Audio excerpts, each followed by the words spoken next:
Sa isang mataas na gusali sa gitna ng Makati, nakatayo ang isa sa mga pinakamalalaking kumpanya ng konstruksyon sa bansa, ang De Vera Holdings. Pinamumunuan ito ni Adrian De Vera, isang lalaking kilala sa larangan ng negosyo, hindi lamang dahil sa kanyang yaman, kundi dahil na rin sa kanyang matalas na isipan at matatag na paninindigan. Sa tuwing pumapasok siya sa opisina, lahat ng empleyado ay nakatingin at bumabati ng may paggalang.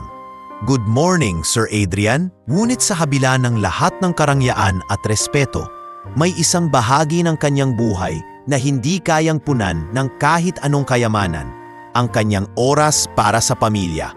Si Adrian ay maagang namulat sa hirap ng buhay. Bata pa lang siya, nagsimula na siyang mangarap na makaahon mula sa kahirapan. Sa sipag, tiyaga at likas na galing sa pamumuno, natupad niya ang pangarap na iyon. Ngunit habang lumalago ang kanyang negosyo, unti-unti namang lumalayo ang loob niya sa kanyang anak na si Nathan. Dahil sa tambak ng meetings, business trips at late-night negotiations, madalas niyang hindi nasasamahan ng bata.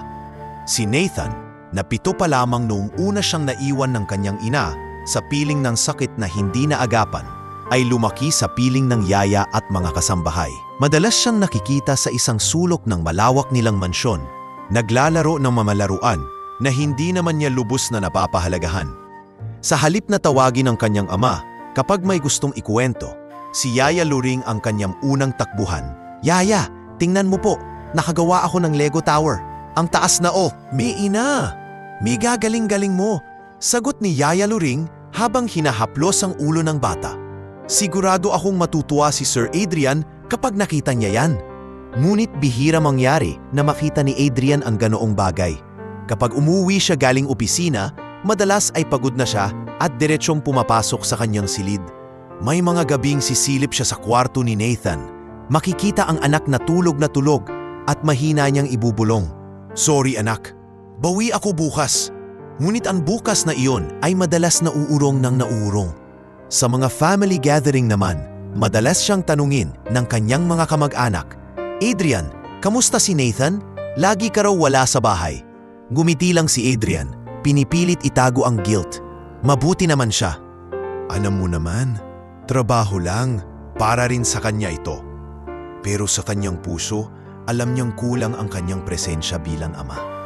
Isang gabi, habang nakaupo siya sa opisina at nagbabasa ng mga papeles, nakatanggap siya ng tawag mula kay Yaya Luring.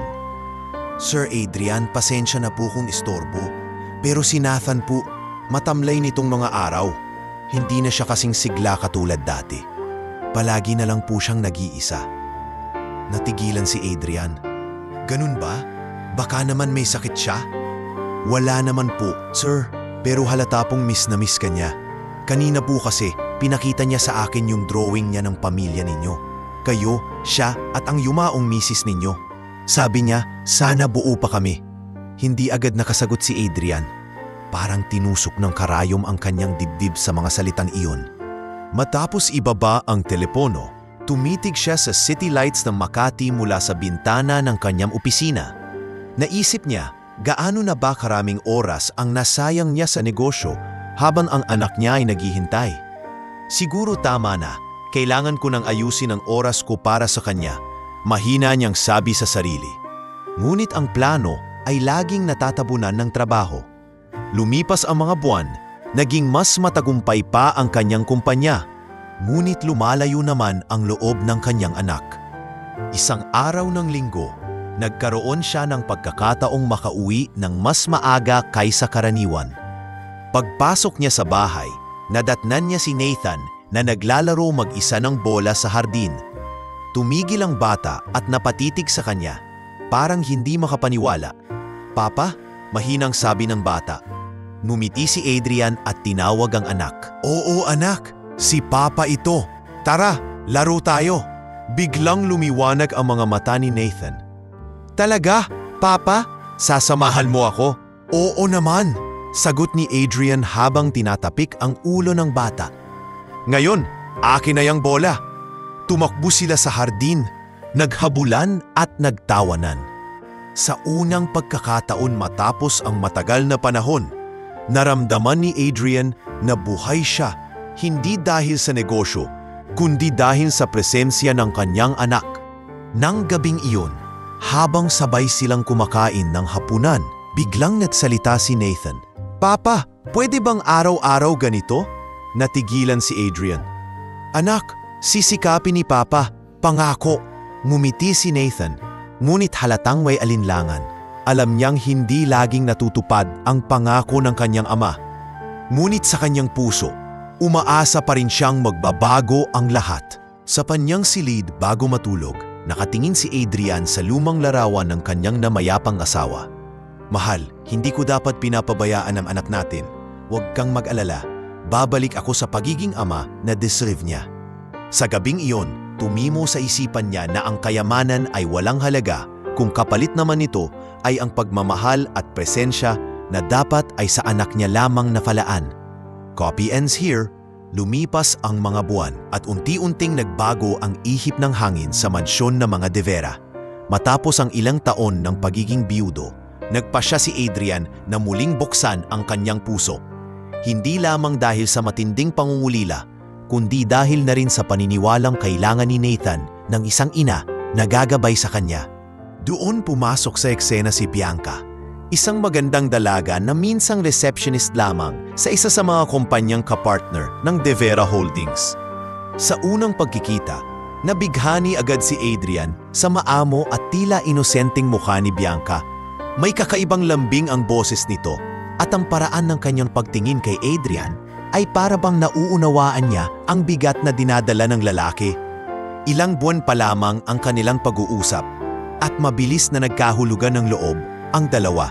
"Adrian," malumanay na sabi ni Bianca isang gabi habang magdasamang kumakain, "hindi madali ang lahat ng pinagdadaanan mo, pero gusto kong iparamdam sa iyo na hindi ka na mag-isa." Napangiti si Adrian at sa unang pagkakataon matapos ang matagal na panahon, naramdaman niyang may kasama siyang maaring magbigay init sa malamig niyang gabi.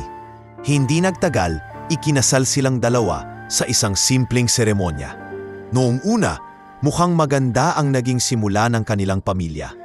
Pinakilala ni Adrian si Bianca kay Nathan bilang bagong ina na magmamahal at mag-aalaga sa kanya. "Nathan," wika ni Adrian habang nakaupo silang tatlo sa hapagkainan. "Mula ngayon, kasama na natin si Tita Bianca. Siya ang magiging kasama natin araw-araw. At sana'y mahalin mo siya kagaya ng pagmamahal mo sa akin." Ngumiti si Nathan, bagamat halata ang pag-aalinlangan sa kanyang mga mata. "Hello po, Tita Bianca," mahina niyang bati. Ngunit mabilis na sumagot si Bianca na may matamis na ngiti. "Huwag mo na akong tawaging tita, anak. Mama na lang." Tumango si Nathan, ngunit sa kanyang puso may kaba. Sanay siya na si Yaya Loring lamang ang inaasahan niyang kasama. Hindi niya agad matanggap na may pumalit sa kanyang yumaong ina. Sa mga unang linggo, ipinakita ni Bianca sa lahat ang kanyang malasakit at malasayaw na ugali. Sa harap ng mga kaibigan at bisita, lagi siyang nakangiti at parang inaabutan si Nathan ng mga regalo. Ang bait naman ng bagong asawa ni Adrian, bulong ng isa sa mga bisita sa isang hapunan. Parang tunay na ina kung umasta. Ngumiti si Adrian, buong pagmamalaki. "Oo, napakaswerte ko sa kanya." Subalit sa likod ng mga ngiti at papuri, may ibang katauhan si Bianca na unti-unting lumalabas. Kapag silang dalawa lang ni Nathan ang magkasama, nagiging malamig ang kanyang tingin at matalim ang kanyang mga salita. "Maupo ka ng maayos, Nathan." Malamig niyang utos isang gabi habang kumakain sila ng hapunan. Hindi bagay sa isang De Vera ang ganyan, kabastos. Napayuko ang bata at marahang tumango. "Opo, Mama." Ngunit sa tuwing naroon si Adrian, biglang nagiging magiliw si Bianca. "Nathan, anak, gusto mo pa bang dagdagan ko ng pagkain ang plato mo?" tanong niya, sabay abot ng ulam. "Gusto ko sana, pero busog na ako," sagot ng bata, ramdam ang bigat sa dibdib. Nagsimulang mapansin ng mga kasambahay ang dalawang mukha ni Bianca. "Iba siya kapag andito si Sir," bulong ni Yaya Loring kay isang katulong. "Pag wala, parang laging galit sa bata." Sa kabila ng lahat, pinipilit ni Nathan na huwag magsumbong sa ama. Sa isip niya, baka isipin ng ama na nagsisinungaling siya o hindi marunong mag-adjust, kaya't nanahimik na lamang siya kahit ramdam niyang dumarating ang mga araw na mas lalong humihirap ang kanyang sitwasyon. Isang hapon, nadatnan ni Bianca si Nathan na naglalaro sa sala ng mga laruan ng kanyang yumaong ina, mga stuffed toy na naiwan bilang alaala. Biglang nagdilim ang mukha ni Bianca. Bakit hindi mo pa tinatapon ang mga yan? Hindi ba't sinabi ko nang itago na ang mga bagay na yan? Matalim na sabi niya. Tumingin si Nathan. Namumungay ang mata. Hindi po, kay mama po yan.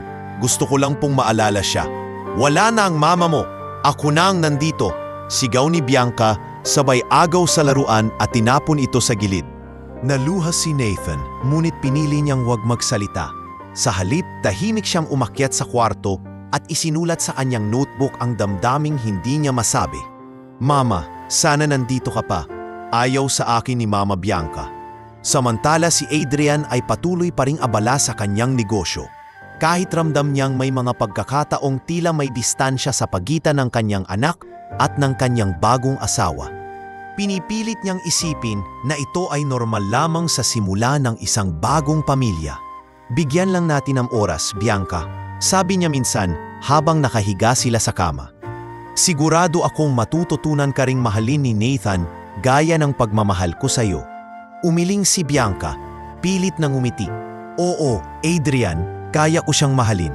Darating din ang panahon. Ngunit sa kanyang isip, isang inggit at selos ang namumuo. Ang pagmamahal at atensyon na ibinibigay ni Adrian sa anak ay pakiramdam niya ay hadlang sa sariling kaligayahan. Sa mga susunod na araw, mas naging lantad ang malamig na ugali ni Bianca kay Nathan. Madalas niya itong utusan ng mga gawaing hindi angkop para sa bata, pag-aayos ng mesa, pagligpit ng mga gamit, at minsan ay pagsisi kung may mali sa bahay. Ngunit tuwing dumarating si Adrian, bigla siyang nagiging ibang tao, masayahin, mapag-alaga at tila perpektong ina. At sa gitna ng lahat ng ito, unti-unting nararamdaman ni Nathan ang bigat ng bagong kabanata sa kanilang buhay. Isang kaban, lumipas ang mga buwan matapos pumasok si Bianca sa kanilang pamilya. Ngunit hindi pa rin tuluyang nakalimot si Nathan sa kanyang ina. Sa murang edad, dala-dala niya ang bigat ng nakaraan, ang pagkawala ng kanyang tunay na ina na siyang bumuo ng kanyang mundo. Sa bawat araw na dumaraan, mas lalo niyang nararamdaman ang kawalan, lalo na tuwing makikita niyang may ibang babae na nakaupo sa tabi ng kanyang ama, kumakain sa kanilang hapagkainan, at pinipilit na umasta bilang kanyang ina. Madalas sa tuwing mag-isa siya sa kanyang kwarto, inilalabas niya ang kahon na puno ng mga alaala ng kanyang yumaong ina, mga lumang larawan, panyo na may burdang pangalan nito, at ilang laruan na madalas gamitin ng kanyang ina upang patahanin siya noon. Ma, bulong ni Nathan habang nakatingin sa isang lumang litrato. Sana nandito ka pa. Ang hirap po kasi. Isinusulat niya sa isang maliit na notebook ang kanyang mga iniisip.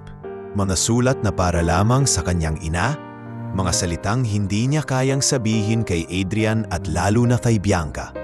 Mama, kanina pinagalitan ako ni Mama Bianca dahil nabasag ko yung baso. Hindi ko naman sinasadya. Kung nandito ka, baka niyakap mo lang ako. Habang lumalaki, mas lalo siyang humuhugot ng lakas sa mga alaala ng kanyang ina. Madalas niyang ikuwento kay Yaya Loring ang mga bagay na naaalala niya. Yaya, naaalala mo po ba nung laging ginugupit ni Mama yung buhok ko?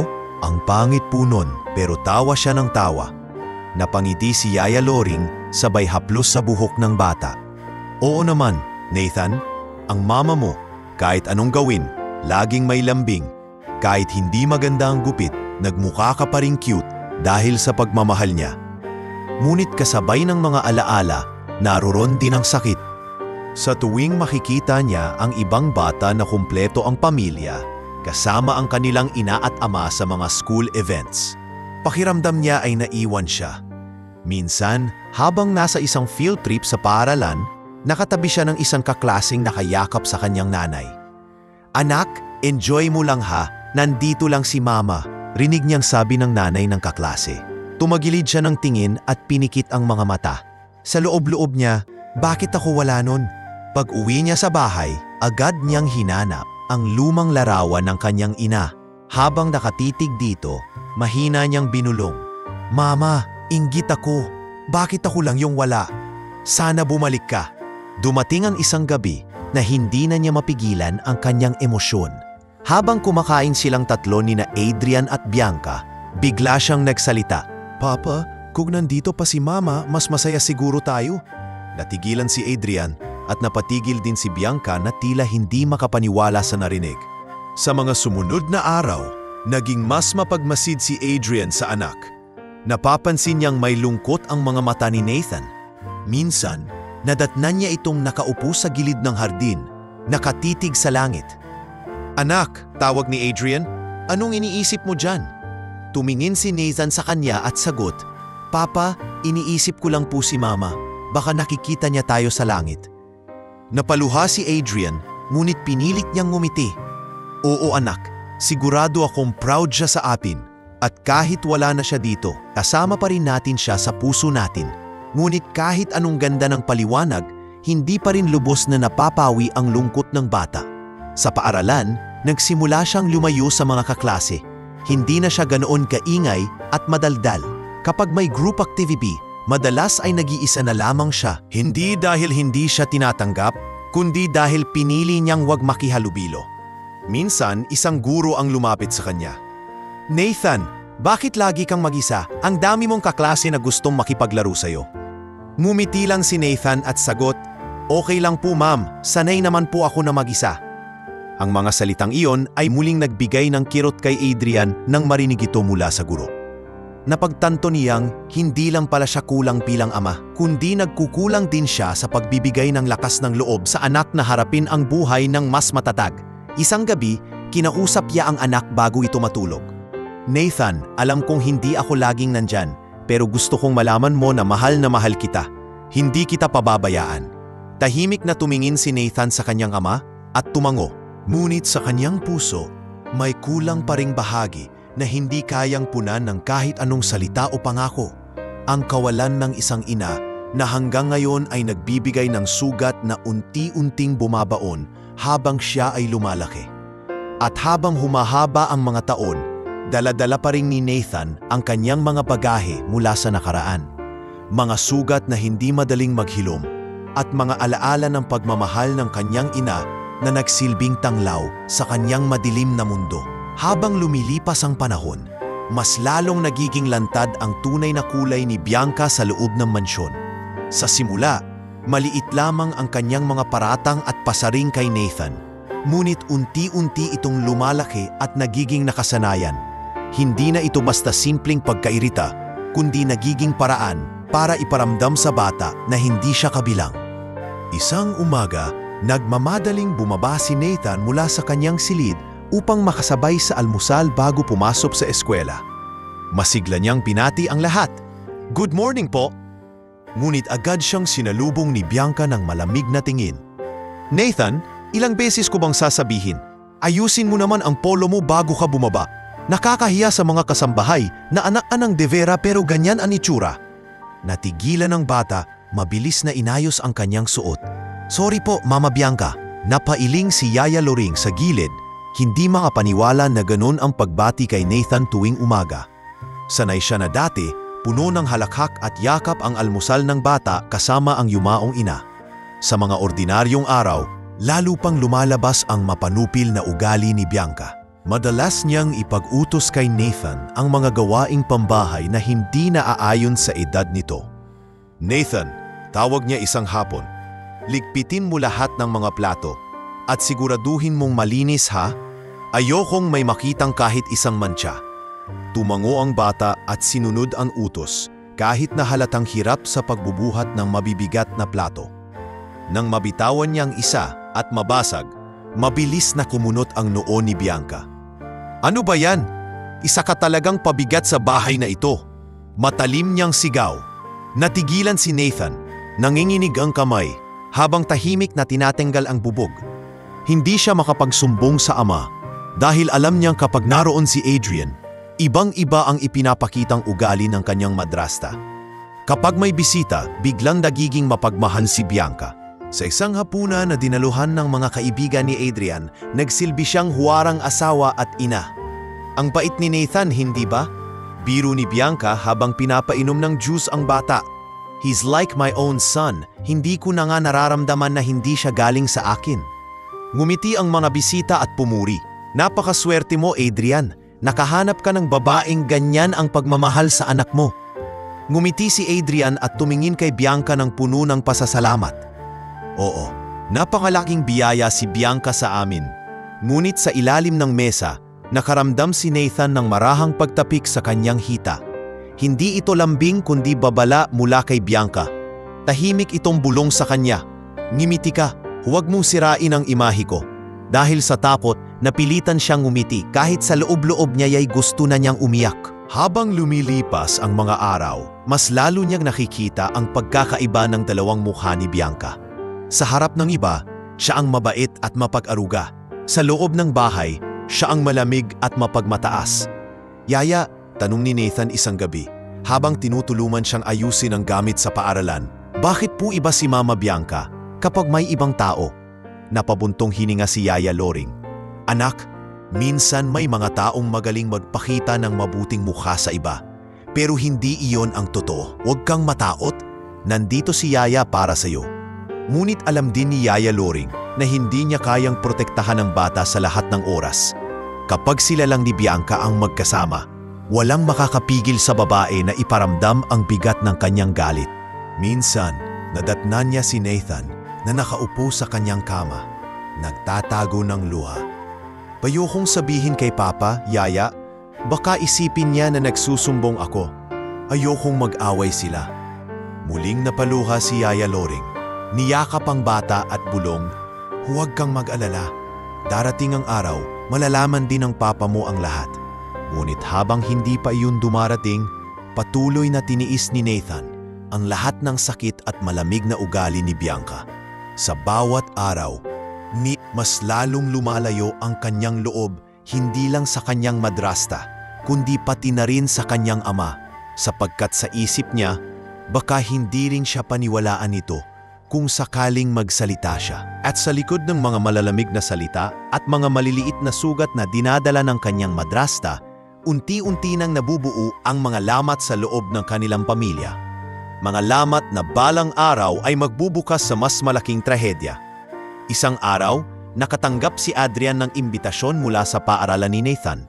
May gaganaping family day kung saan inaanyayahan ang mga magulang na sumama sa kanilang anak para sa iba't ibang gawain at palaro. Noon lamang nakapaglaan si Adrian ng oras mula sa tambak na trabaho at hindi niya sinayang ang pagkakataon. Nathan, masayang bungad ni Adrian habang kumakain silang tatlo ng hapunan. Sasama ako sa family day sa school mo. Ako mismo ang maghahatid at susundo sa iyo bukas. Nanlaki ang mata ng bata, tila hindi makapaniwala. Talaga po, Papa? Sasama kayo? Oo, anak. Sabay ngiti ni Adrian. Kahit anong mangyari, nandyan ako. Tahimik lamang si Bianca habang kumakain. Pilit siyang ngumiti ngunit halata ang pagkailang. Sa loob-loob niya, hindi niya gusto na mas lalong lumapit ang mag-ama sa isa't isa. Ngunit hindi na siya nagsalita. Kinabukasan, maagang nagising si Nathan at inayos ang kanyang sarili. Isinuot niya ang pinakabagong sapatos na binili ng kanyang ama at masayang hinintay si Adrian sa sala. Nang bumaba ang lalaki, napangiti siya sa anak. Handang-handa ka na sabi ni Adrian, sabay akbay kay Nathan. Tara na! Pagdating nila sa paaralan, agad silang sinalubong ng mga guro at kaklase. Maraming bata ang masayang nagtatakbuhan kasama ang kanilang mga magulang. Si Nathan sa unang pagkakataon ay hindi na naiinggit dahil kasama niya ang kanyang ama. Papa, tara po!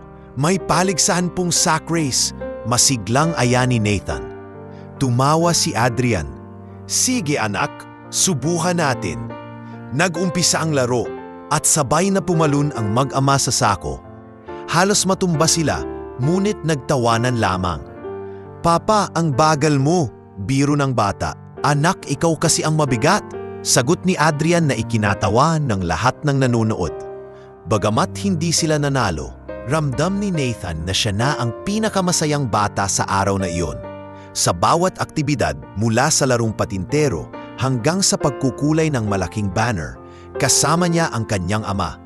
At sa bawat tawanan at halakhakan, unti-unting nabubura ang lungkot na matagal nang bumabalot sa kanyang puso.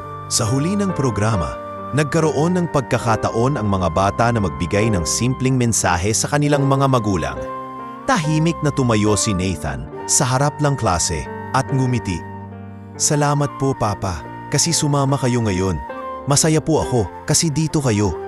Napaiyak ang ilang guro at magulang sa simpleng mensaheng iyon. Naramdaman ni Adrian ang bigat ng damdamin ng anak at napagtanto niyang maraming pagkakataon na ang kanyang nawala. Agad niyang niyakap si Nathan at mahina niyang bulong, "Pangako anak, hindi na ako mawawala." Pag-uwi nila sa bahay, hindi maipinta ang ngiti sa mukha ng bata. Habang kumakain ng merienda sa kusina, ikinuwento niya kay Yaya Loring ang buong araw. "Yaya, si Papa ang partner ko sa lahat. Tapos kahit nadapa kami, nagtawanan lang kami.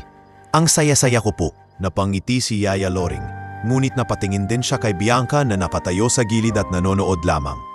Kita sa mukha ng babae ang hindi maipaliwanag na iritasyon. Kinagabihan, habang nasa kwarto, nag-usap ang mag-ama. Nakaupo silang dalawa sa kama ni Nathan. "Papa, gusto ko sana palagi kayong kasama, kahit hindi sa school, kahit dito lang sa bahay." Hinaplos ni Adrian ang buhok ng anak. "Alam ko anak, at sisikapin ko na tuwing gabi, dito ako uuwi ng maaga para makasama kita." Nagliwanag ang mga mata ni Nathan. "Promise, Papa?" "Promise." At sa gabing iyon, mas mahimbing ang tulog ng bata kaysa sa mga nakaraang buwan. Ang simpleng araw na iyon kasama ang kanyang ama ay nagbigay sa kanya ng panibagong pag-asa. Pag-asang hindi siya mag-iisa sa kanyang paglalakbay. Ngunit para kay Adrian, ito ay naging paalala na kahit anong tagumpay ang makamit niya sa negosyo, walang halaga iyon kung hindi niya mapapanatili ang ugnayan sa kanyang anak. Simula noon, nagdesisyon siyang mas maglaan ng oras para kay Nathan. Kahit ilang minuto bawat araw, tiniyak niyang mararamdaman ng bata ang kanyang presensya. Sa susunod na linggo, isinama niya ang anak sa isang dinner meeting. Bagamat hindi sanay ang mga bisita na may kasamang bata, ipinagmalaki ni Adrian si Nathan. "Mga kaibigan, siya ang inspirasyon ko sa lahat ng ginagawa ko." Wika niya habang hinahaplos ang balikat ng anak na mula si Nathan sa hiya. Ngunit lihim siyang natuwa. Pakiramdam niya, sa wakas ay nakikita siya ng kanyang ama, hindi lamang bilang anak, kundi bilang bahagi ng kanyang mundo. Ang pagbabagong iyon ay nagsilbing liwanag sa kanilang relasyon, ngunit hindi ito nakaligtas sa mga matang laging nagmamasid, ang mga matang puno ng inggit at pag-aalinlangan ni Bianca. Sa bawat halakhak ng mag-ama, mas nararamdaman niya ang sariling pagkalayo sa puso ni Adrian. At sa kanyang katahimikan, unti-unti siyang nakabuo ng mga damdaming lalong magpapahirap sa buhay ni Nathan. Matapos ang masayang family day na pinagsaluhan ni na Adrian at Nathan, tila mas naging malapit ang loob ng mag-ama sa isa't isa. Araw-araw ay sinisikap ni Adrian na umuwi ng mas maaga upang makasabay sa hapunan ng anak. At tuwing weekend ay inilalabas niya ito para mag-bonding. Ang mga simpleng kilos na ito ay nagdulot ng hindi maipaliwanag na saya kay Nathan. Pakiramdam niya, unti-unti nang nabubuo muli ang kanyang mundo. Ngunit sa kabilang banda, hindi ganoon ang nararamdaman ni Bianca. Sa bawat halakhak ng mag-ama, ramdam niya ang sariling pagkalayo. Nagsimulang sumibol ang matinding inggit at selos sa kanyang puso. At sa halip na yakapin ang masayang pagbabago, mas lalo niyang nilayo ang sarili kay Nathan. Isang gabi, habang kumakain sila ng hapunan, ikinuwento ni Adrian ang mga plano para sa kanilang weekend. "Nathan, gusto mo bang pumunta sa Tagaytay? Magpahinga tayo doon ng 2 araw." Nagliwanag ang mukha ng bata. "Talaga po, Papa? Gusto ko po." Numiti si Adrian at tumingin kay Bianca. "Siyempre, sasama ka rin, Bianca." Ngunit imbes ng umiti, bahagyang kumunot ang noo ng babae. Adrian, hindi ba dapat may oras din tayong dalawa lang? Laging may kasama ang bata. Hindi mo ba nakikita na nakakasakal din iyon? Natigilan si Nathan at napayuko. Ramdam niya ang malamig na titig ni Bianca na tila nagsasabing hindi siya welcome. Agad namang sumingit si Adrian. Bianca, pamilya tayo. Natural lang na isama natin si Nathan. Isa pa, importante ito para sa kanya. Hindi na sumagot ang babae, ngunit halata sa kanyang mukha ang pagkadismaya. Mula noon, mas naging lantad ang pagbabago ng kanyang ugali. Sa tuwing wala si Adrian, mas naging mahigpit siya kay Nathan. Isang umaga, nadatnan niyang nag-aaral ang bata sa sala habang kumakain ng tinapay. Bakit ka dito nagkalat ng pagkain? Hindi ka ba marunong umupo sa tamang lugar? Sa dining table ka dapat? Singhal niya. Nagkulat si Nathan at agad niligpit ang gamit. Pasensya na po, Mama Bianca. Hindi ko na po uulitin. Ngunit hindi pa siya nakontento. Palagi kang ganyan. Hindi ka marunong sumunod. Kung hindi ka lang anak ng papa mo, matagal na kitang pinaalis dito. Lumuluha si Nathan, ngunit hindi na nagsalita. Timago niya na lamang ang sakit sa dibdib. Isang araw naman, sa tuwing may kasambahay na nagkakamali, palagi niyang isinisisi kay Nathan. Bakit hindi mo tinulungan si Ate Rosa? Alam mo bang trabaho mo ring tumulong dito? Naguguluhan ng bata dahil alam niyang hindi naman siya ang may kasalanan. Ngunit dahil sa takot, tinatanggap na lamang niya ang sisi. Habang lumalala ang mga pangyayari, napapansin ng mga kasambahay ang pagbabago sa bata. Madalas na itong tahimik, palaging may lungkot sa mata, at tila ba laging may tinatagong takot. Loring, bulong ng isa sa mga katulong, hindi na tama ang ginagawa ni Ma'am Bianca. Kawawa si Nathan. Tumango si Yaya Loring, ngunit mahigpit ang kanyang hawak sa kamay ng bata. Alam ko, pero hindi ko kayang magsumbong hanggat hindi nakikita mismo ni Sir Adrian. Baka lumala pa lalo. At dumating ang gabi na hindi na nakapagtimpi si Bianca. Habang magkasamang nanonood ng TV ang mag-ama, bigla siyang sumingit. Adrian, hindi mo ba nakikita? Lahat ng oras mo binibigay mo kay Nathan. Paano naman ako? Para bang ako lang ang panauhin dito sa bahay na ito? Nagulat si Adrian sa tono ng boses ng asawa. Bianca, hindi ba't alam mo mulat sa pool na si Nathan ang una kong iisipin? Anak ko siya, pero hindi ibig sabihin nito ay hindi kita mahal. Ngunit hindi siya nakinig. Hindi ako pumasok sa buhay mo para lang maging alalay ng anak mo. Ako ang asawa mo, ako dapat ang inuuna mo. Tahimik lamang si Nathan, nakayakap sa braso ng kanyang ama.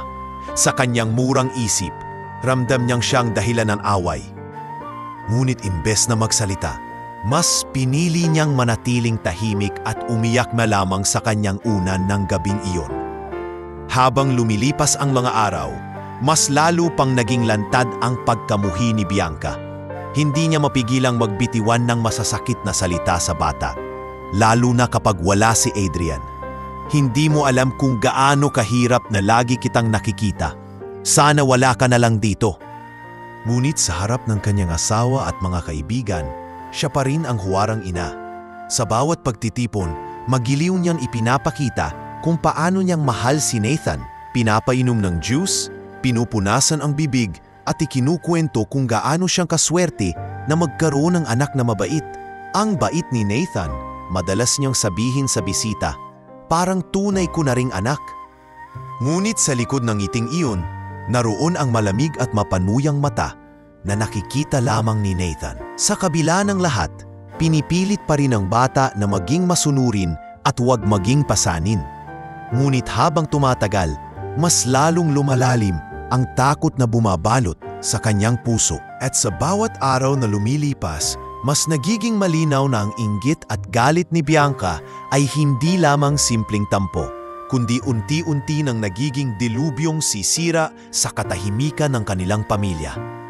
Lumipas ang mga linggo matapos ang sunod-sunod na tensyon sa bahay, at lalo lamang nakaramdam si Adrian ng pagkakabukod sa pagitan ni Bianca at Nathan.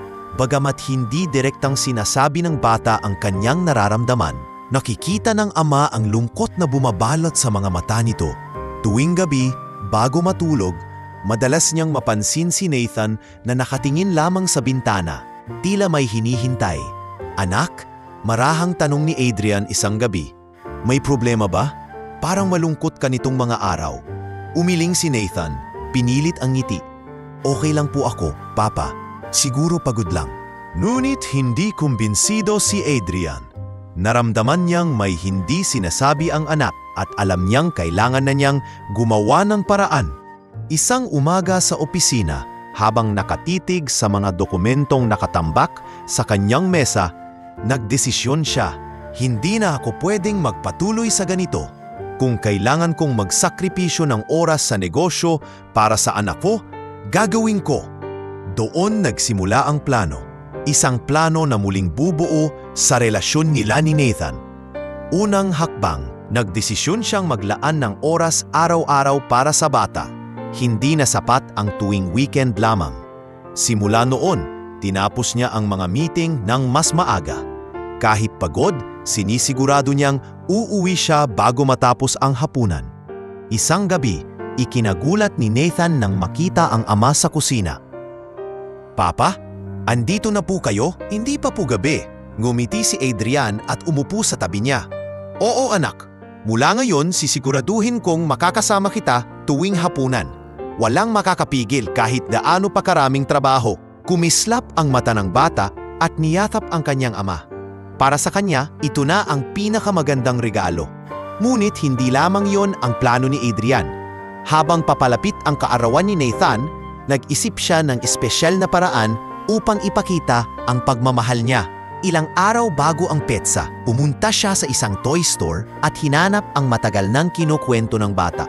Isang koleksyon ng mga model airplanes. "Sir, limited edition po ito. Mahirap na itong hanapin," sabi ng tindero. "Bibilhin ko lahat," sagot ni Adrian nang walang pag-aalinlangan.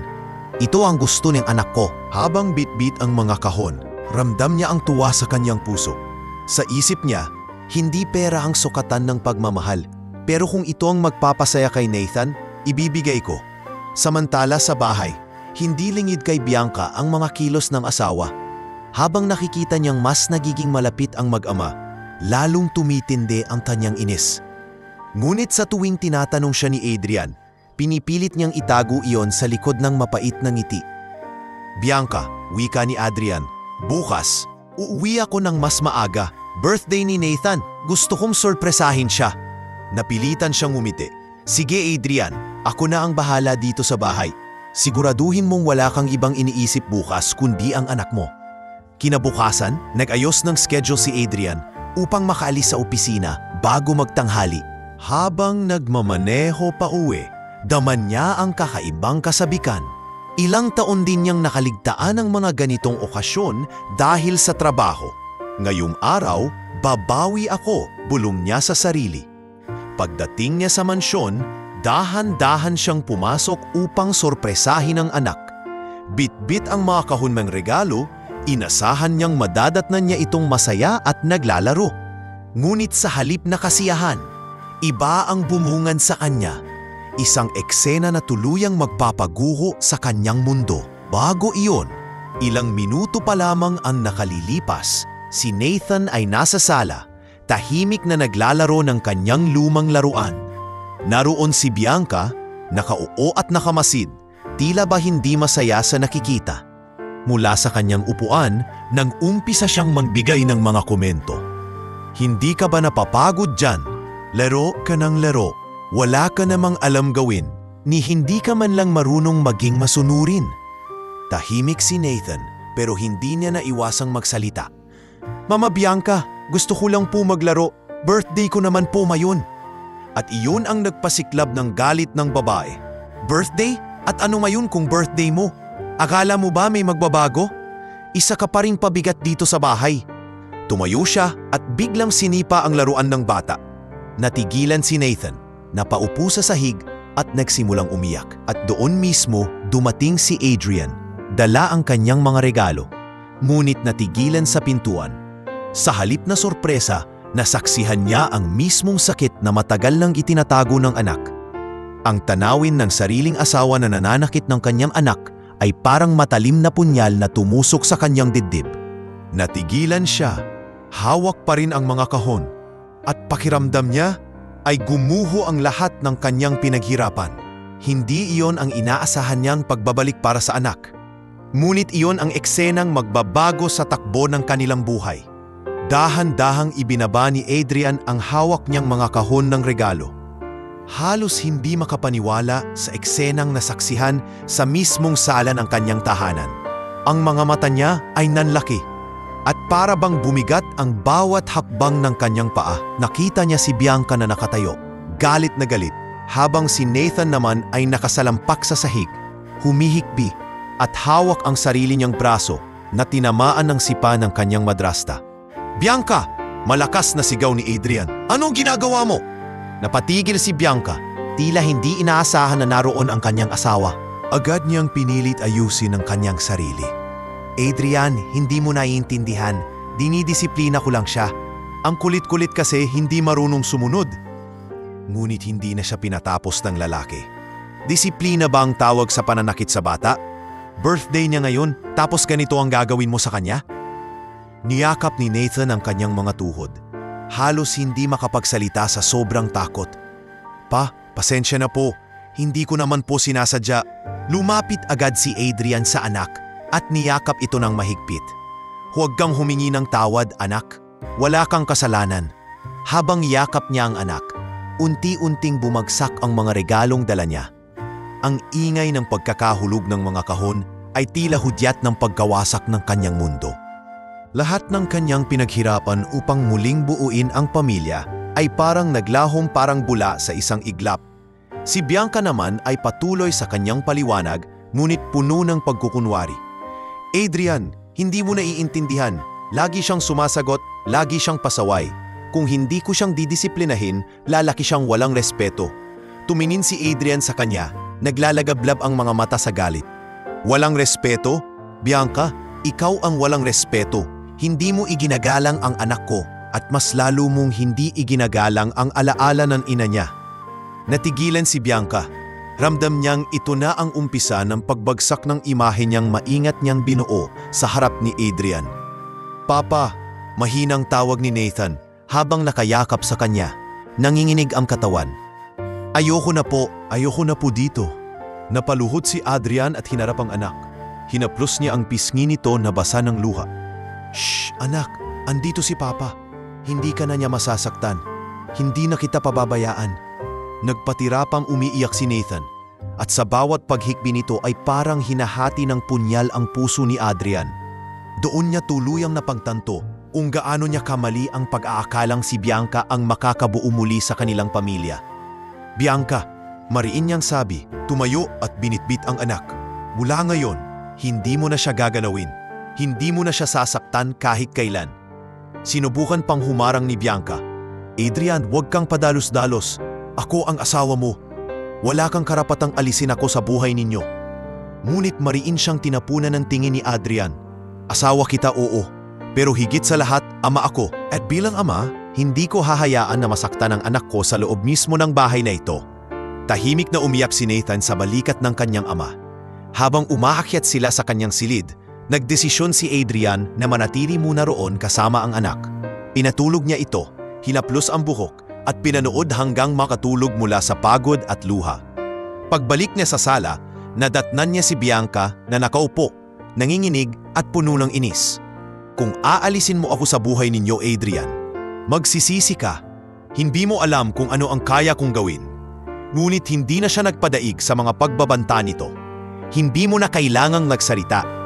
Nakita ko na ang lahat. Wala ka nang maipagtatanggol." Sa mga oras na iyon, ramdam ni Adrian na tuluyang gumuho ang ilusyon niya ng pagkakaroon ng kumpletong pamilya. Ang inaasahan niyang pagmamahal mula sa kanyang bagong asawa ay nauwi lamang sa poot na nagdulot ng matinding sugat sa puso ng kanyang anak. Kinabukasan, habang tahimik na kumakain ng agahan si Nathan, nilapitan siya ni Adrian at mahinahong nagtanong, "Anak, matagal na bang ganito si Mama Bianca sa'yo?" Tahimik na tumingin si Nathan sa mesa, pinaglalaruan ang kutsara. Maya-maya'y bumigkas ng mahinang sagot. Oo po, Papa. Pero ayoko pong magsumbong. Baka po magalit kayo sa akin. Napaluha si Adrian. Hinawakan niya ang kamay ng anak. Anak, patawad. Hindi ko nakita agad. Hindi kita pinoprotektahan. Pero mula ngayon magbabago na ang lahat. Hindi na siya kailanman makakahawak o makakapagsalita ng masama laban sa'yo. Mula sa puntong iyon, nagdesisyon si Adrian na wakasan ang relasyon nila ni Bianca. Sa kanyang puso, malinaw na ang kanyang prioridad, ang kaligtasan at kaligayahan ni Nathan. Wala nang halaga ang mga pangarap na magkaroon ng panibagong asawa kung ang kapalit naman nito ay ang luha ng kanyang anak. At sa araw ng kaarawan ni Nathan, na dapat sana ay puno ng sorpresa at saya, ang nangyari ay isang trahedya na magbabago ng takbo ng kanilang buhay. Ngunit kasabay ng sakit na iyon ay ang panibagong pangako ni Adrian na sa kabila ng lahat, pipilitin niyang ituwid ang lahat ng pagkukulang at maging tunay na ama para sa kanyang anak. Kinabukasan matapos ang nangyaring trahedya sa birthday ni Nathan, hindi na nagpatumpik-tumpik pa si Adrian. Poong magdamag siyang hindi nakatulog, paulit-ulit na bumabalik sa kanyang isipan ang eksenang nasakfihan niya, ang sariling asawa na walang habas na nanakit sa anak niya. Habang pinagmamasdan niya ang mahimbing na pagtulog ni Nathan na may bakas pa ng luha sa pisngi, lalo siyang nag-alab sa galit at determinasyong tapusin na ang lahat. Pagbaba niya sa sala kinabukasan, nadatnan niya si Bianca na kalmado lang na nagkakape, pila walang nangyari. Pagpasok ta lamang niya ay agad itong nagsalita. Adrian, siguro naman na pag-isipan mo na, hindi maganda sa imahe mo kung bigla mong ipapahiya ako. Ako ang asawa mo, huwag mong kaalimutan iyon. Lumapit si Adrian, mariin ang tingin. Hindi mo na kailangang ipaalala sa akin kung sino ka. Kahapon nakita ko kung sino ka talaga. Napatigil si Bianca. Bahagyang namutla ngunit mabilis na bumawi. Exaggerated lang ang nakita mo. Bata lang si Nathan, madali siyang umiyak. At ikaw, masyado kang nagpapadala sa emosyon. Hindi napigilan ni Adrian ang sarili.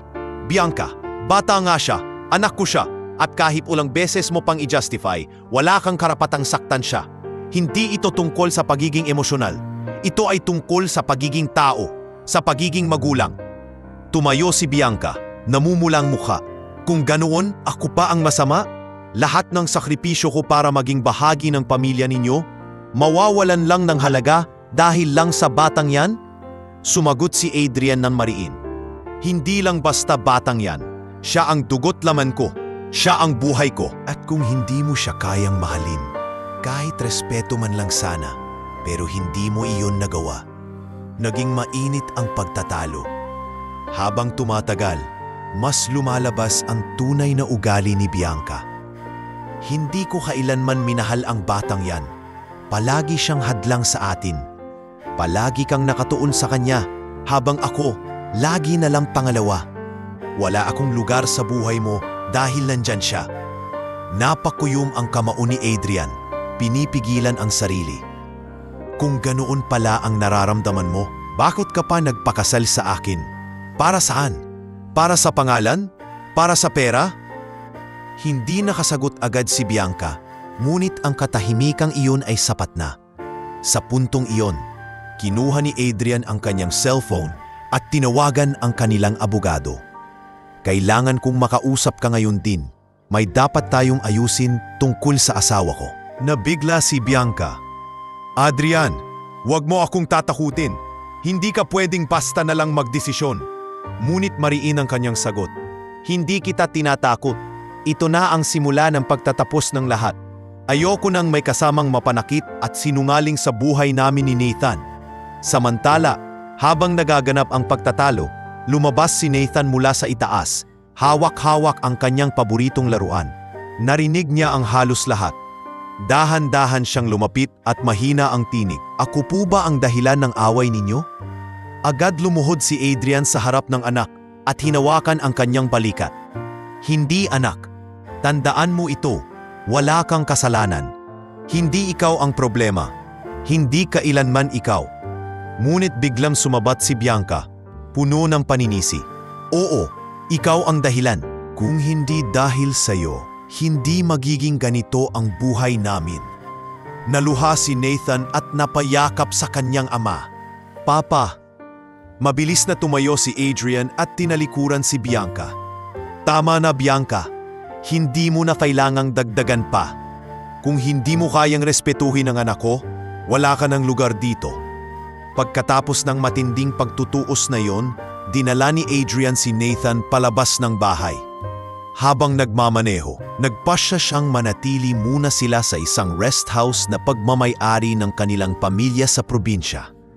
Gusto niyang makalayo sa tensyon at bigyan ng pagkakataon si Nathan na makahinga. Sa kanilang pagdating doon, tahimik lang si Nathan. Habang nakaupo sa veranda, tinanong siya ni Adrian, "Anak, ano ba talaga ang nararanasan mo kay Bianca? Sabihin mo sa akin, huwag kang matakot." Dahan-dahan siyang tumingin sa kanyang ama at nagsimulang magsalita. "Papa, matagal na po niya akong pinapagalitan. Minsan po, pinapagawa niya ako ng mga bagay na hindi ko kaya. At kapag nagkamali ako, sinasaktan niya po ako. Pero ayoko pong magsabi kasi baka po magalit kayo." Napaluha si Adrian. "Anak, patawarin mo ako. Hindi ko nakita agad. Pero mula ngayon, hindi na siya muling makakalapit sa'yo." Doon nagsimula ang mas matinding laban para kay Adrian. Hindi lamang laban sa loob ng kanilang tahanan, kundi laban sa lipunan at sa batas. Hindi niya hahayaang basta na lamang makalusot si Bianca. At sa unang pagkakataon, ramdam ni Nathan na buo ang paninindigan ng kanyang ama. Hindi na ito ang abalang milyonaryo na laging nasa opisina. Siya ngayon ang ama na handang ipaglaban ang kanyang anak laban sa kahit sino, kahit pa sa babaeng pinili niyang pakasalan. Ang pagtutuos na iyon ang naging hudyat ng malaking pagbabago. At sa bawat salitang binitawan ni Adrian laban kay Bianca, mas lalong tumitibay ang kanyang panata, na hindi na niya muling hahayaang masaktan ang kanyang anak. Pagbalik nila ni Nathan mula sa rest house sa probinsya, hindi na nag-aksaya ng oras si Adrian. Kinontak niya agad ang kanyang abogado, si Attorney Santos, na matagal nang nagsilbi sa kanilang pamilya. Sa kanyang tanggapan, ipinahayag ni Adrian ang lahat ng nangyari, ang pananakit, ang pagmamalupit, at ang mga pangungutyang tiniis ni Nathan sa kamay ni Bianca. "Sir Adrian, maingat na," sabi ni Attorney Santos. "Ang kaso natin ay hindi magiging madali. Kilala si Bianca sa social circles bilang mabait at mapagmalasakit. Ngunit kung may ebidensya tayo, testimonya ng mga kasambahay, mga litrato ng mga pasanang bata, at ang mismong salaysay ni Nathan, matibay ang laban natin." Tumango si Adrian, mariin ang ekspresyon. "Attorney, handa akong ilaban ito hanggang dulo. Hindi ko na hahayaang masaktan muli ang anak ko." Samantala, mabilis na kumalat sa media ang balita tungkol sa desisyon ni Adrian na magsampa ng kaso laban kay Bianca. Isang headline ang lumabas sa pahayagan. "Milyonaryong negosyante, ipinakulong ang kasawang nananakit sa anak." Ang mga kaibigan at kakilala ni Bianca ay nagulat. "Hindi totoo yan, si Bianca? Imposible!" Usap-usapan nila. Sa bawat pagtitipon, pinagtatanggol siya ng ilan, ngunit dumarami rin ang nagdududa sa kanyang pagkatao. Dahil dito, pinili ni Bianca na lumaban. Humire siya ng sariling abogado at sinimulan niyang baliktarin ang mga pangyayari. Sa unang hearing, mariin niyang sinabi, "Wala akong ginawang masama kay Nathan. Isa lang itong gawa-gawang kuwento ni Adrian para takpan ang kanyang sariling pagkukulang bilang ama." Nagulat ang ilan sa husgado, ngunit hindi nagpadaig si Adrian. Tumindig siya at sinabi, "Kung mayroon mang pagkukulang ako, iyon ay ang hindi ko agad napansin ang ginagawa niya. Pero hindi ko sisiraan ang sarili kong asawa kung walang dahilan. Ang totoo, matagal na niyang pinapahirapan ang anak ko." Isa-isang iniharap ang mga kasambahay upang magpatotoo. Una si Yaya Loring, na halos hindi mapigil ang luha habang nagsasalita. "Nakikita ko po mismo kung paano pagalitan at sigawan si Nathan. Minsan po, pinapagawa siya ng mga bagay na hindi angkop para sa bata. At isang beses, nakita ko po siyang sinampal." Ang testimonya ng yaya ay sinundan ng isa pang katulong na nagsabing madalas sisihin ni Bianca si Nathan kahit wala itong kasalanan. Habang tumatagal, mas lalong bumibigat ang ebidensyang laban kay Bianca, ngunit hindi siya sumuko. Sinubukan niyang siraan si Adrian. Si Adrian mismo, palaging wala sa bahay. Ako ang nagalada sa bata. At ngayon, dahil guilty siya, ibinabaling niya sa akin ang lahat. Ngunit agad itong pinabulaanan ni Adrian. Kung totoong inalagaan mo siya, bakit siya lumapit sa akin, umiiyak, nagsasabing ayaw na niyang bumalik sa piling mo? Tahimik ang korte sa mga salitang iyon. Naramdaman ng lahat ang bigat ng katotohanan sa likod ng pahayag ni Adrian. Sa kasagsagan ng paglilitis, dumating ang sandali na si Nathan mismo ang kailangang magsalita.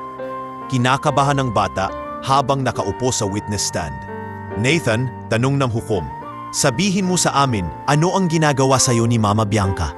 Tumingin si Nathan kay Adrian, na naroon sa gilid, nagbibigay ng lakas ng loob. Pagkatapos ay nagbukas ang kanyang bibig, mahina ngunit malinaw. Sinisigawan niya po ako, pinapagawa po niya ako ng mga bagay na hindi ko kaya. At minsan po, sinisipa niya po ako. Naluha ang mga tao sa korte. Kita nila ang inosenteng bata na dumadaan sa ganitong pagsubok. Dahil sa testimonya ni Nathan, lalo pang tumibay ang kaso laban kay Bianca. Lumipas ang mga linggo ng paglilitis at unti-unting bumagsak ang kanyang depensa. Ang mga ebidensya at salaysay ay hindi na maitatanggi. Sa huling araw ng paglilitis, idineklara ng hukom. Matapos ang masusing pagsusuri, napag-alaman ng korte na si Bianca de Vera ay nagkasala sa pananakit ng menor de edad. Sa bisa ng batas, siya ay pinawawalan ng karapatan bilang asawa at stepmother at ipinapataw ang kaukulang parusa. Tuluyang gumuho ang mundo ni Bianca. Sa kanyang pag-alis mula sa korte, hindi niya mapigilang isigaw, "Magsisisi ka, Adrian! Magsisisi ka sa ginawa mong ito." Ngunit hindi na siya pinakinggan ni Adrian. Ang tanging mahalaga sa kanya ay ang kapakanan ng kanyang anak. Lumapit siya kay Nathan. Niyakap ito ng mahigpit at bulong, "Tapos na, anak. Ligtas ka na." Bagamat naging malaking balita ang kanilang kaso at pinag-usapan ng buong lipunan, hindi iyon ang mahalaga para kay Adrian. Ang mahalaga ay naipanalo niya ang laban para sa kanyang anak. Isang laban na hindi para sa pangalan o pera, kundi para sa pagmamahal at proteksyon na karapat-dapat kay Nathan. Mula sa araw na iyon, naging malinaw sa lahat, si Adrian ay hindi lamang isang matagumpay na negosyante, kundi isang amang handang ipaglaban ang kanyang anak kahit kanino, kahit pa sa mismong babaeng minsan niyang minahal. Matapos ang mahaba at mabigat na laban sa korte, unti-unting nagsimulang bumalik ang katahimikan sa buhay ni na Adrian at Nathan. Ngunit hindi madaling maghilom ang sugat na iniwan ng nakaraan. Sa bawat gabi, madalas pa ring magising si Nathan mula sa bangungot. Nakikita niya sa kanyang panaginip ang mga sandaling sinisigawan at sinasaktan siya ni Bianca. Sa tuwing tatakbo siya papunta sa silid ng kanyang ama, agad naman siyang niyayakap ni Adrian. "Papa, nandito po ba siya? Babalik ba siya dito?" Mahina ngunit nanginginig na tanong ng bata. Hinahaplos ni Adrian ang buhok ng anak at mariing sagot, "Hindi na anak, hinding-hindi na siya makakabalik. Ligtas ka na." Doon nagsimula ang proseso ng paghilom ni Nathan.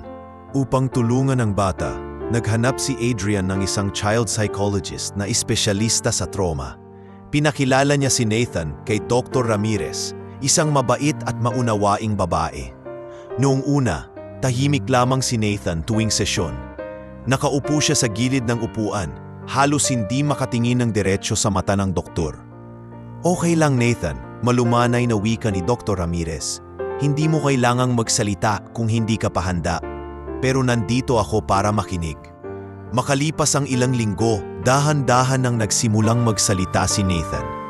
Isinalaysay niya ang kanyang mga karanasan, kung paano siya pinapagalitan, pinapagawa ng mabibigat na gawain, at ang pinakamasakit, kung paanong ipinaparamdam sa kanya na wala siyang halaga. Habang nagsasalita siya, hindi na mapigilan ni Adrian ang mapaluha, ngunit pinipigilan niyang sumingit. Alam niyang kailangan na anak na mailabas ang lahat. Sa tulong ng therapy, unti-unting bumalik ang sigla ni Nathan.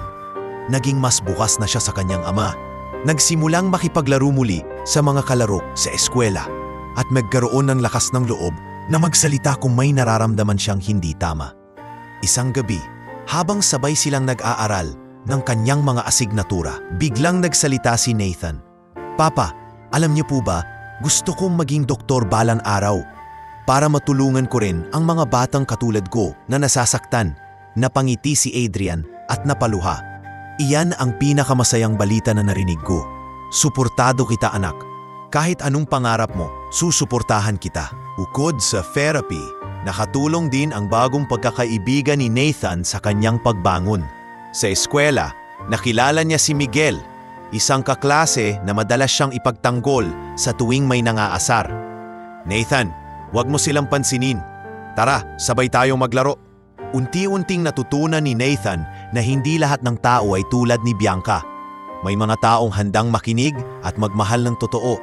Sa bawat araw na lumilipas, mas lalo niyang nakikita ang halaga ng kanyang sarili.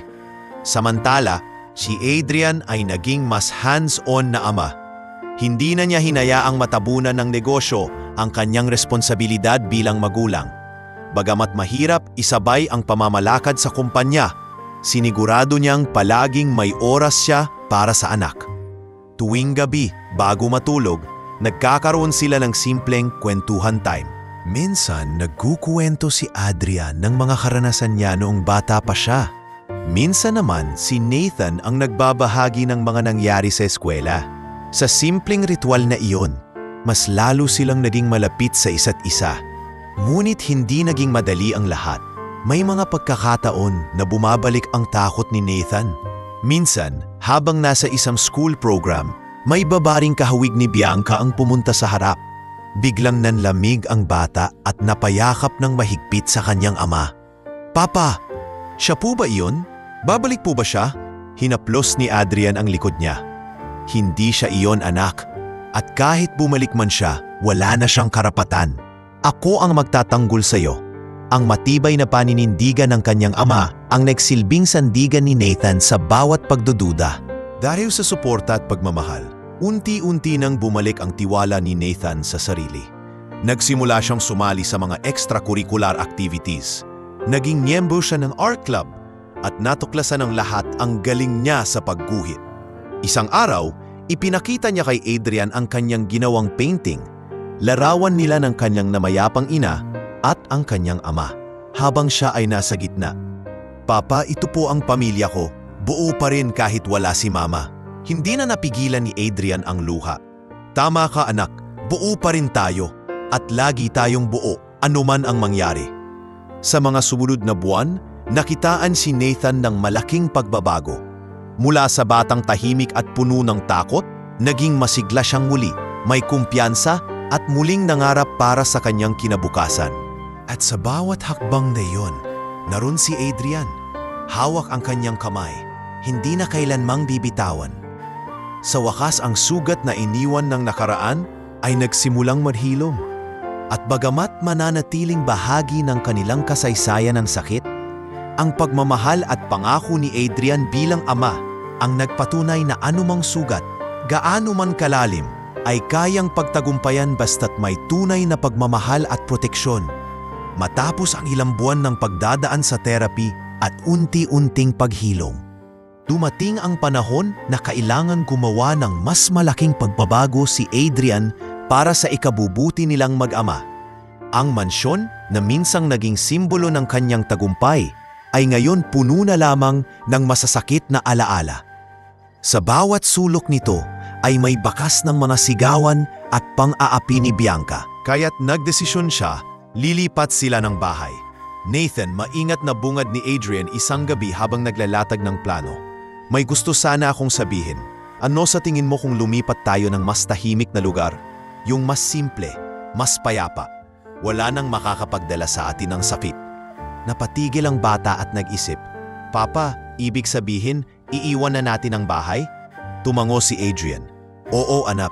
Alam kong marami kang alaala roon, lalo na kay mama mo. Pero siguro panahon na rin para magsimula tayo ng panibago.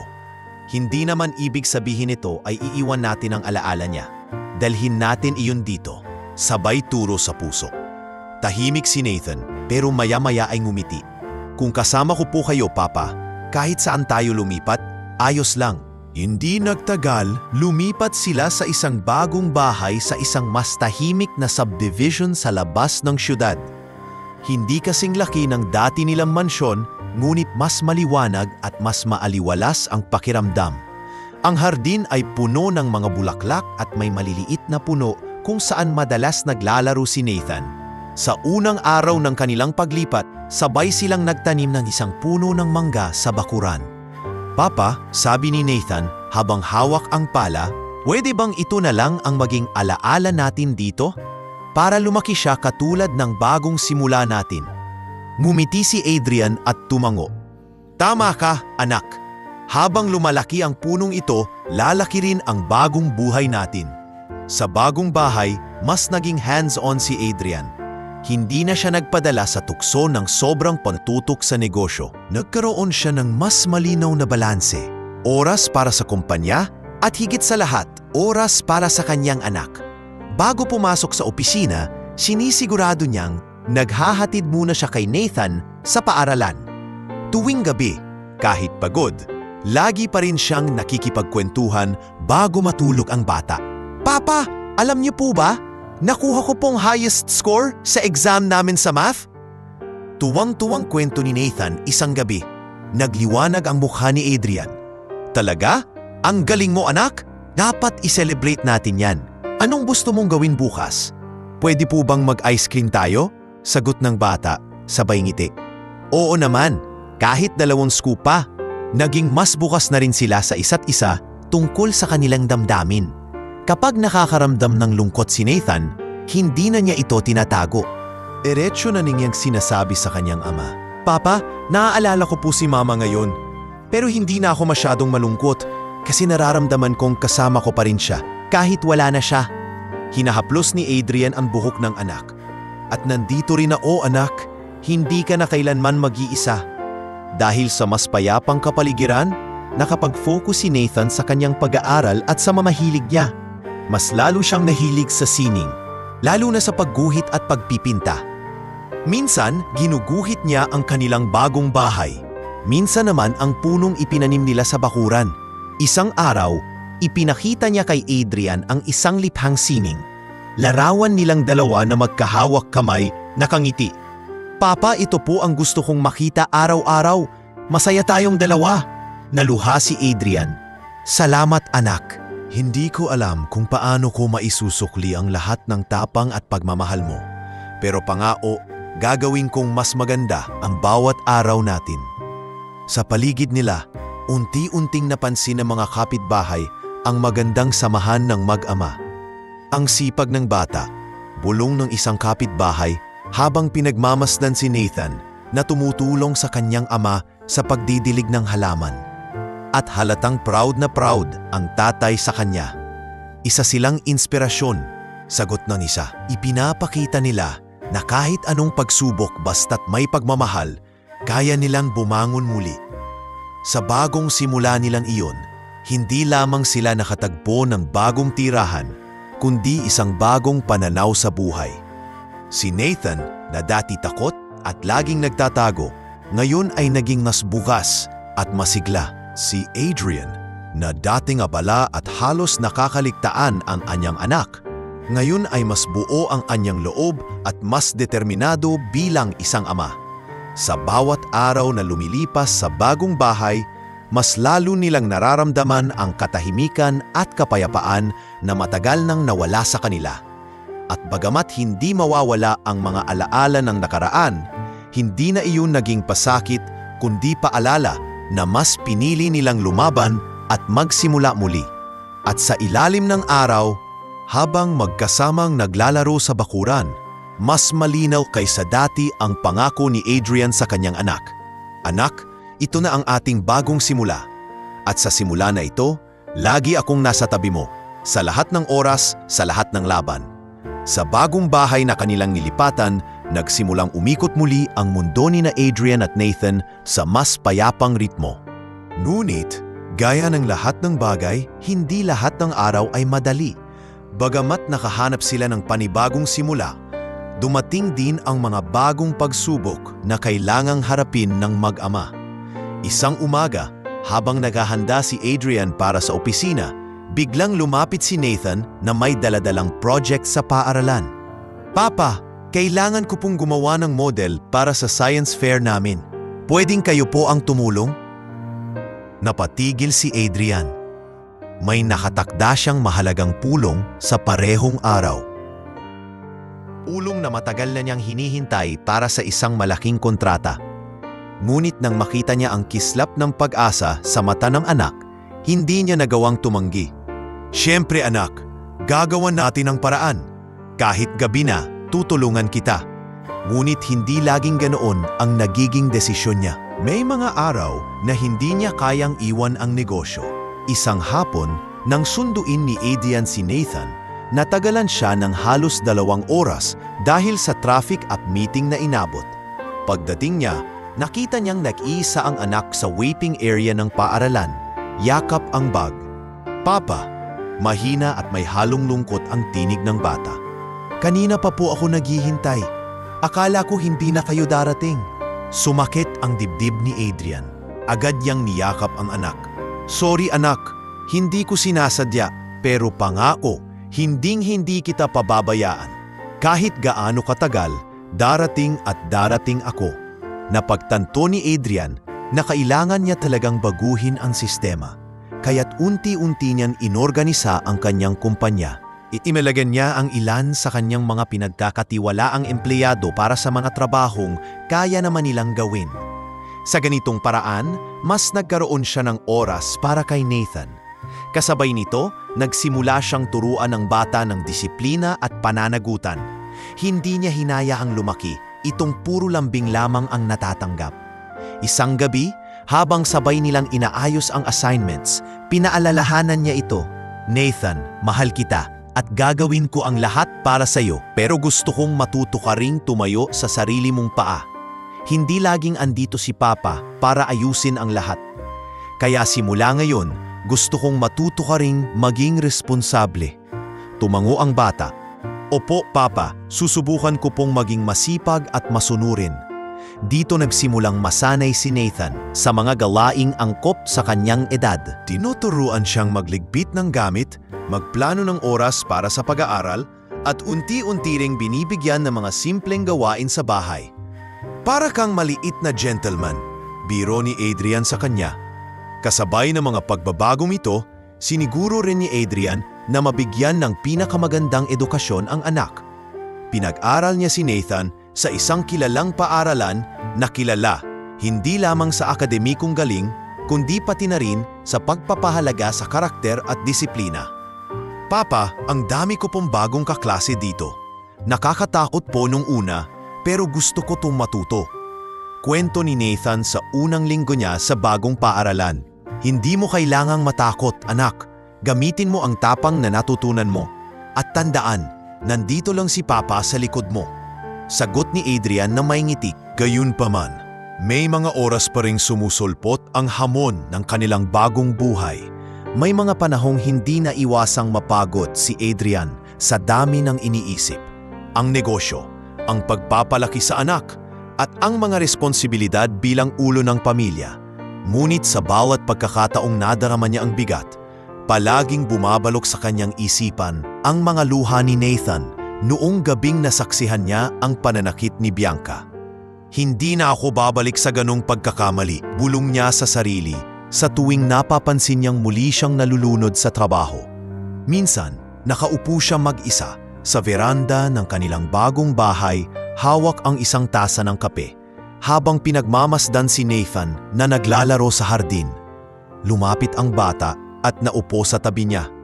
Papa, masaya po ako dito. Wala na pong sumisigaw sa akin. Wala na pong nananakit. Napayakap si Adrian sa anak. Pinipigilang lumuha. Iyan ang gusto kong maramdaman mo, anak.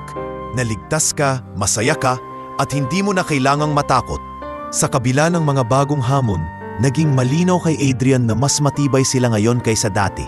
At sa bawat araw na dumarating, natututo silang mag-ama. Hindi lamang sa kung paano magmahal, kundi pati rin sa kung paano lumaban at tumayo muli sa kabila ng lahat ng pagsubok.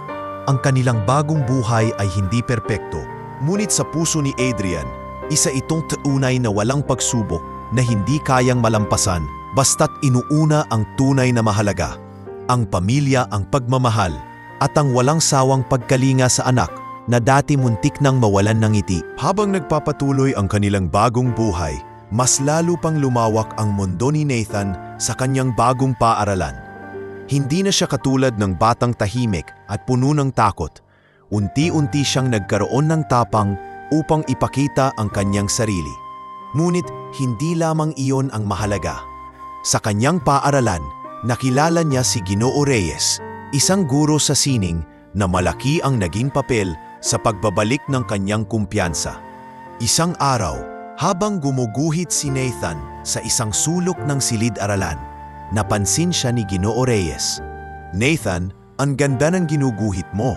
Ikaw ba mismo ang nag-isip niyan?" Tanong ng guro, sabay tingin sa larawang halos kasing detalyado ng gawa ng mas nakatatanda. Tumango ang bata, bahagyang nahihiya. "Opo sir, ginuhit ko po kami ni Papa. Kasi po, gusto ko siyang palaging nasa tabi ko." Ngumiti si Ginoo Reyes at tumango. "Alam mo, Nathan, may talento ka. Hindi lahat ng bata ay kayang magpahayag ng damdamin gamit ang sining. Dapat mong ipagpatuloy ito." Mula noon, naging mentor ni Nathan si Ginoo Reyes. Tinuruan siya ng iba't ibang teknik sa pagguhit at pagpipinta, ngunit higit sa lahat, pinalakas nito ang loob ng bata na ipakita ang kanyang saloobin sa pamamagitan ng kanyang obra.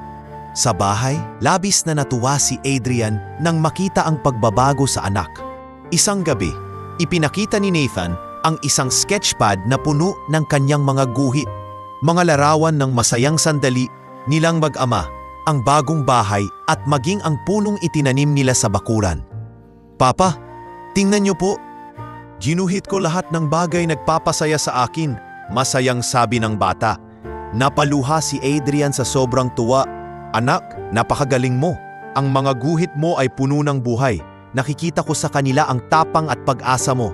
Dahil sa kanyang talento, pinasali siya ni Ginoo Reyes sa isang maliit na exhibit ng paaralan kung saan ipinapakita ang mga gawa ng piling mag-aaral. Kinabahan si Nathan noong una. "Papa, baka hindi po magustuhan ng mga tao ang gawa ko," sabi niya bago ang exhibit. Hinawakan siya ni Adrian sa balikat. "Anak, hindi mo kailangang mag-alala sa sasabihin ng iba. Ang mahalaga, ipinapakita mo ang puso mo. At kahit anong mangyari, proud ako sa iyo." Sa araw ng exhibit, nakatayo si Nathan sa tabi ng kanyang mga guhit. Maraming magulang at guro ang huminto upang silipin ang kanyang obra. "Ang galing ng batang ito," sabi ng isang guro. Ang dami ng emosyon na nailalagay sa kanyang sining. Hindi maiwasang mapangiti si Nathan sa mga papuri. Lalo na nang makita niyang papalapit si Adrian, nakasuot ng simpleng polo at may ngiti sa labi. "Anak, tingnan mo, ang daming humahanga sa gawa mo. Dapat lang, kasi espesyal ka." Sa pagkakataong iyon, naramdaman ni Nathan ang kumpiyansa na matagal nang nawala sa kanya. Sa pamamagitan ng sining, nagkaroon siya ng tinig na hindi kayang patahimikin ng kanyang nakaraan. Habang lumilipas ang mga buwan, mas lalo pang lumago ang interes ni Nathan sa larangan ng sining. Tuwing may libreng oras, makikita siyang nakaupo sa veranda ng kanilang bahay, may hawak na lapis at papel. Minsan ay pinagmamasdan lamang niya ang kalangitan at sa kanya ito iguguhit. "Papa," sabi niya minsan habang pinapakita ang isang guhit ng paglubog ng araw, "para po itong buhay natin. Kahit dumidilim, laging may liwanag na sumusunod." Halos maiyak si Adrian sa mga salitang iyon. "Anak, hindi ko akalaing matututo ka ng ganitong karunungan sa murang edad. Ikaw ang nagbibigay sa akin ng pag-asa." Maging ang guro niyang si Ginoo Reyes ay humanga sa mabilis na pag-usbong ng kanyang talento. "Nathan," sabi nito isang araw, "huwag mong kakalimutang dalhin ang sining sa lahat ng bagay na gagawin mo. Hindi lang ito talento. Ito ang iyong paraan upang magbigay inspirasyon sa iba." Sa bahay, naging mas bukas din si Nathan tungkol sa kanyang mga pangarap. "Papa, gusto ko pong maging pintor balang araw. Pero gusto ko rin pong maging doktor para makatulong sa mga batang katulad ko. Pwede po bang pareho?" Tumawa si Adrian, ngunit puno ng pagmamalaki. "Anak, pwede ang lahat. Wala kang limitasyon basta't may determinasyon ka. Pangako, susuportahan kita sa lahat. Sa mga pagkakataong iyon, hindi lamang si Nathan ang nagbabago. Si Adrian mismo ay muling nagkaroon ng pag-asa sa buhay. Sa tuwing nakikita niya ang anak na masigla at puno ng pangarap, nararamdaman niyang sulit ang lahat ng sakripisyo. Ang minsang sugatang bata ay ngayon puno na ng pag-asa at inspirasyon. At sa bawat hapunan nila, habang nagkukwentuhan tungkol sa araw nila, mas lalo nilang napagtatanto na ang kanilang relasyon ay hindi na tulad ng dati. Hindi na sila basta lag-ama lamang. Sila ay magkaibigan, magkasangga at inspirasyon ng isa't isa.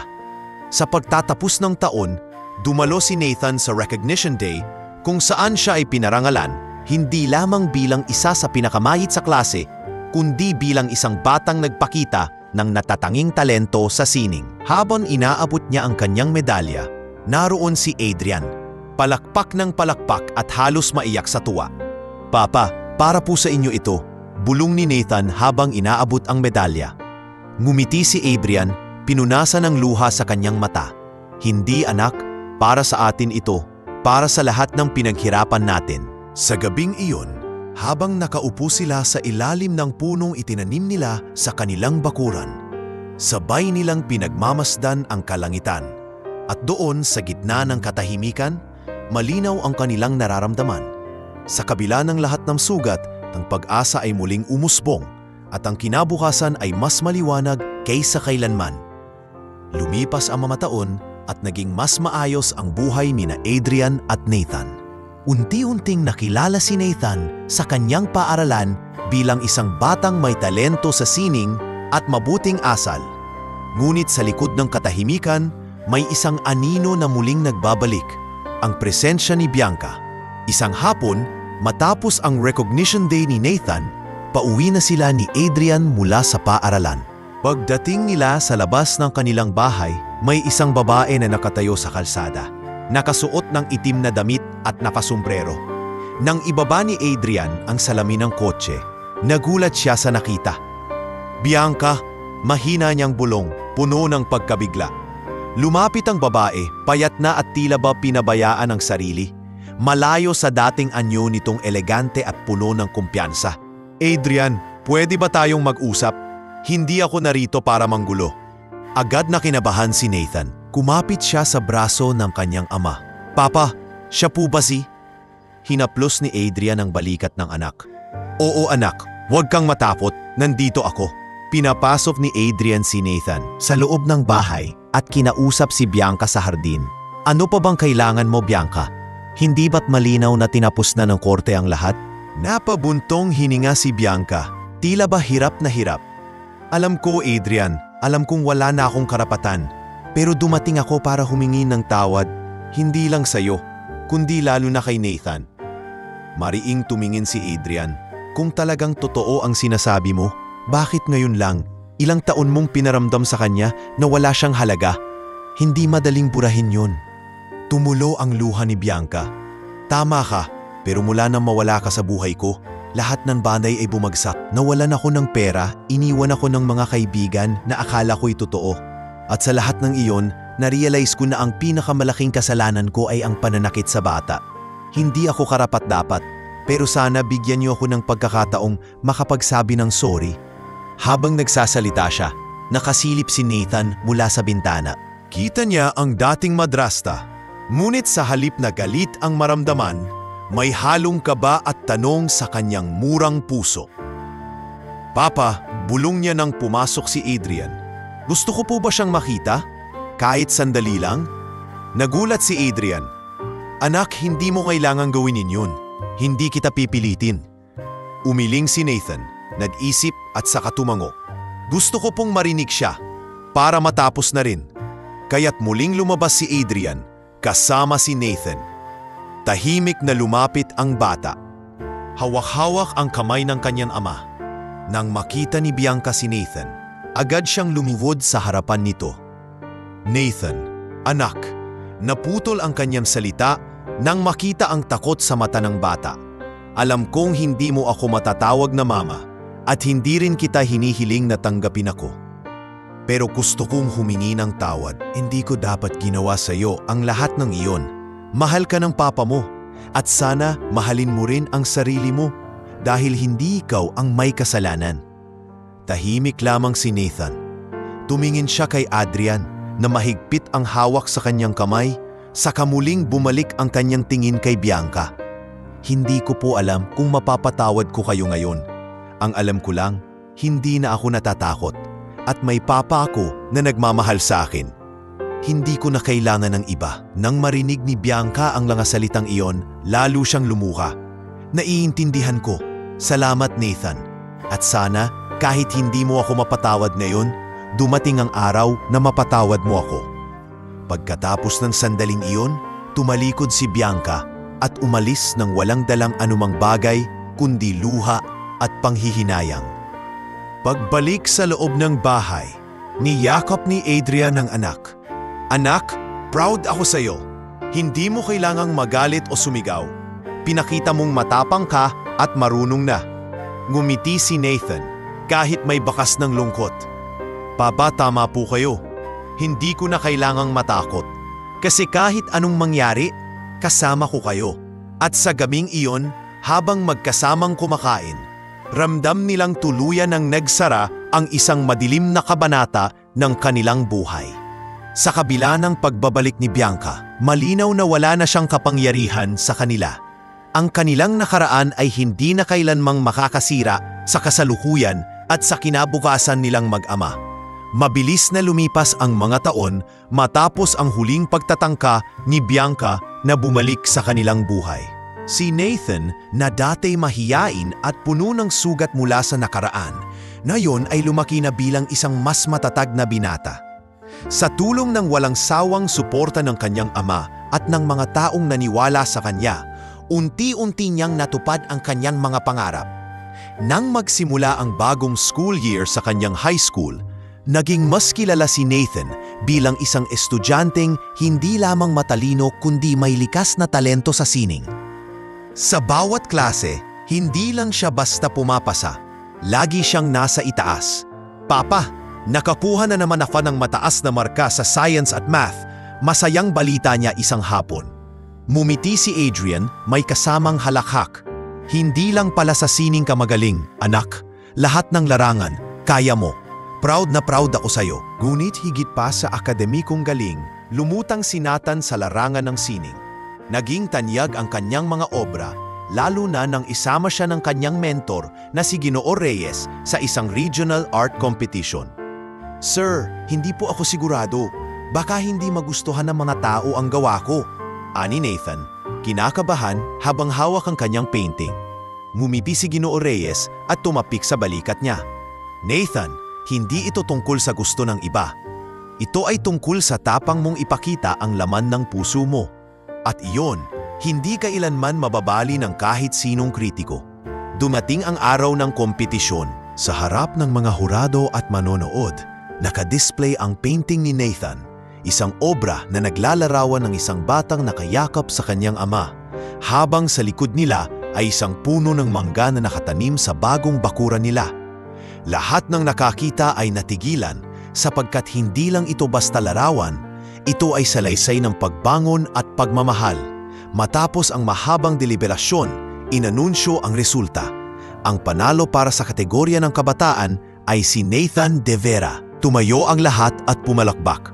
Habang umaakyat si Nathan upang tanggapin ang tropeo, hindi niya maiwasang hanapin ang kanyang ama sa gitna ng mga tao.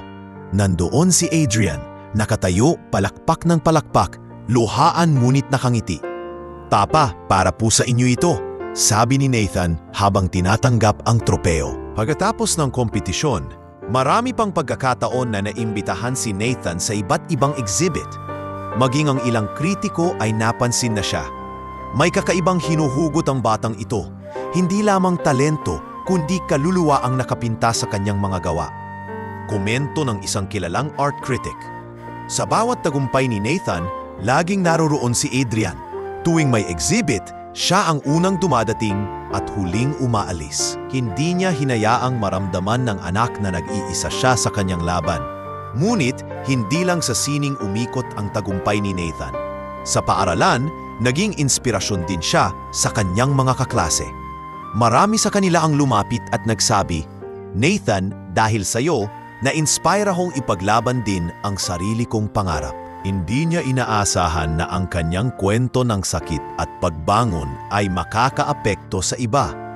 Ngunit natutunan niyang ang bawat sugat ay may layunin, na ito'y maaring gawing kasangkapan upang magbigay lakas sa kapwa. Samantala, sa bahay, naging mas malapit pa silang mag-ama. Hindi lamang sa akademiko at sining tumulong si Adrian, kundi pati sa paghuhubog ng karakter ng anak. "Nathan, tandaan mo," sabi niya isang gabi habang magkasamang nag-aayos ng mesa, "hindi mahalaga kung gaano karaming tropeyo o medalya ang makuha mo. Ang mas mahalaga ay ang kabutihang dala mo sa puso mo." Tumango si Nathan, nakangiti. "Papa, iyon po ang laging nasa isip ko. Kasi po, kayo mismo ang nagturo sa akin nun." Sa bawat araw na lumilipas, naging malinaw kay Adrian na hindi lamang siya nakabawi bilang ama, naging higit pa siya. Ang batang minsang sugatan at halos mawalan ng pag-asa, ngayon ay naging isang huwaran ng lakas at talento. At sa bawat ngiti ni Nathan, nakikita ni Adrian ang lahat ng kanyang ipinaglaban. Ang kalayaan mula sa sakit, ang kapayapaan mula sa nakaraan, at higit sa lahat, ang tagumpay na bunga ng walang sawang pagmamahal. Sa huli, ang lahat ng sugat ay nagilom at ang minsang trahedya na muntik na nilang ikabagsak ay siyang naging dahilan kung bakit ngayon sila ay nakatayo ng mas matatag, mas buo at mas matagumpay kaysa kailanman.